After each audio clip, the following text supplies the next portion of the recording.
మిత్రులు ఎలక్టెడ్ సోదరులందరికీ నా ప్రత్యేక హృదయపూర్వక నమస్కారాలు తెలుస్తున్నాను నేను. అదే సమయంలో ఇప్పుడు నా వైపు కూర్చున్న నలుగురు మన అమ్మాయిలు, ఇందులో ప్రత్యేకంగా నేను రేలారే గంగకు నేను ప్రత్యేకంగా ధన్యవాదాలు చెప్తున్నా. ఎందుకంటే మిగిలిన ముగ్గురు ఆడబిడ్డలు, మాదిగ బిడ్డలు జాతి కోసం వాళ్ళ బాధ్యత నెరవేర్చే క్రమంలో వాళ్ళ సమయం వెచ్చిస్తున్నారు. కానీ రేలారే గంగ మాదిగ కాకపోయినా ఒక మున్నూరు కాపు బిడ్డ అయినా కూడా మాదిగ ఉద్యమానికి పూర్తి సమయం వెచ్చిస్తూ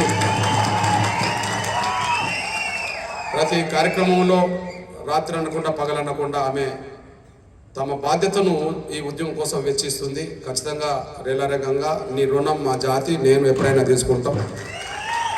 వాళ్ళు వాళ్ళ బిడ్డల కోసం ఎట్లాగూ చేస్తారు, వాళ్ళ పిల్లల కోసం చేస్తారు. కానీ నువ్వు నీ సమయాన్ని వెచ్చిస్తున్నావు తల్లి, నీకు ఎప్పుడు రుణపడి ఉంటాం. నేను రుణపడి ఉన్నా, మా జాతికి రుణపడి ఉన్నది ఖచ్చితంగా.